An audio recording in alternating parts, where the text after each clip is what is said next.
दबकर मर गया। यह ऐसा भांजा है कि जो कंस मामा को सभी खिलौनों को तोड़ फेंकता है। गाड़ी उलट गई तो बड़ा धमाका हुआ। सभी दौड़ते हुए आए। बालकों ने बताया कि लाला की लात से इस गाड़ी को उलट दिया। लाला ने लात से इस गाड़ी को उलट दिया। इस प्रसंग का एक रहस्य भी है। यदि तुम भी प्रभु को अपना संसार गाड़ी के नीचे रखोगे तो तुम्हारी गाड़ी भी उलट देंगे।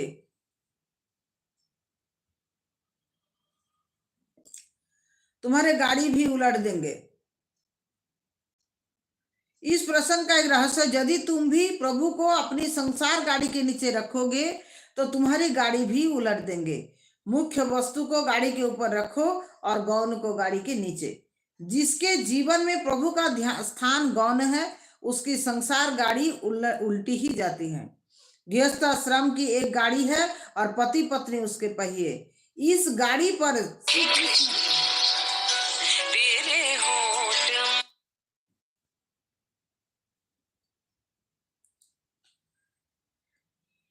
जिसके जीवन में प्रभु का स्थान गौण है उसकी संसार गाड़ी उलट ही जाते हैं।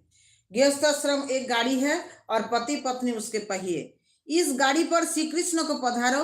जीवन रथ के सारथी है श्री कृष्ण। इस जीवन रथ के अश्व है हमारी इंद्रिया। प्रभु से प्रार्थना करो, नाथ मैं आपकी शरण में आया हूँ। जिस प्रकार आपने अर्जुन के रथ का संचालन किया था उसी प्रकार आप मेरे जीवन रथ के सारथी बने और सन्मार्ग पर ले जाए। जिसका शरीर रथ का संचालन प्रभु के हाथों में नहीं है उसका संचालन मन करता है और मन एक ऐसा सारथी है जो जीवन रथ को पतन के गर्ता में गिरा देता है। यदि तुम्हारी गाड़ी परमात्मा के हाथ में नहीं है तो इंद्रिया रूपी अश्व उसे पतन के गड्ढे में गिरा देंगे।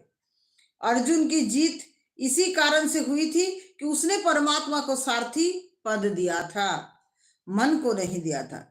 कुछ लोग मानते हैं कि आज छुट्टी है तो बस सारा दिन अच्छा अच्छा खाएंगे पिएंगे और सोए रहेंगे। वो तो कुंभकर्ण से ही बात हुई। ऐसा कभी ना किया जाए। रविवार तो वीरवार होने का कारण है। रविवार तो वीरवार है।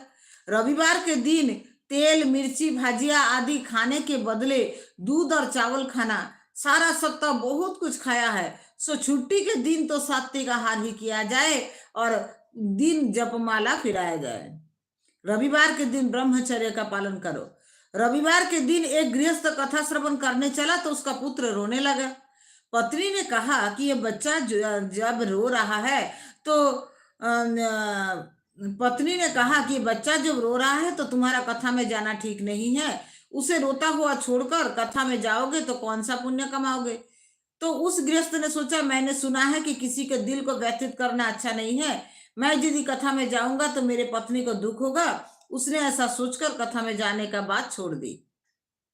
अच्छा होता कि अगर वो सब घर में ही रहकर विष्णु सहस्त्र नाम का पाठ करते, किंतु उन्हें याद आया कि उमुक फिल्म का तो अंतिम सप्ताह है, कथा तो रोज रोज होती रहेगी किंतु फिल्म तो चली ही जाएगी। चलो, वे सब कथा में जाने के बदले फिल्म में जा बैठे। पति पत्नी का संबंध केवल विलासिता के लिए नहीं, प्रभु भजन के लिए है। गृहस्थ के जीवन में काम सुख नहीं, भागवत सेवा ही मुख्य है। मनुष्य के जीवन में भोग की नहीं, भगवान की ही प्रधानता होनी चाहिए। गाड़ी किसी टेढ़े मेढ़े रास्ते पर जाते ही उलट जाती है।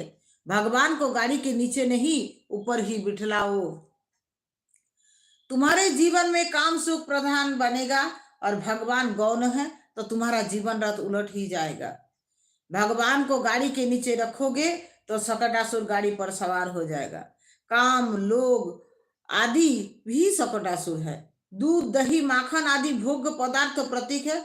जिसके जीवन में भौतिक पदार्थ की प्रधानता है उसकी जीवन गाड़ी पर सकटासुर सवार हो जाता है। दाम्पत्य जीवन में धर्म का ही प्राधान्य होना चाहिए।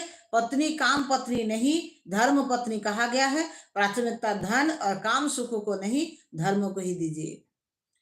तो यहाँ जो सकटासुर की लीला का है, सकटासुर वध की लीला कथा हम लोग अभी पढ़े। सकटासुर की लीला कथा में क्या बताया जा रहा है कि जसोदा मैया के घर में लाला का जन्म हुआ और जसोदा मैया सबको सेवा करना चाहते हैं, सबको दान देना चाहते हैं। तो इसीलिए जसोदा मैया सोच रहे हैं कि लाला अगर जानता रहेगा तो सबको वो अपने हाथों से दान नहीं दे पाएंगे। सबको ऐसे नौकर चाकर तो घर में रहते ही है, वो तो दे ही देंगे, लेकिन अगर खुद से किया जाए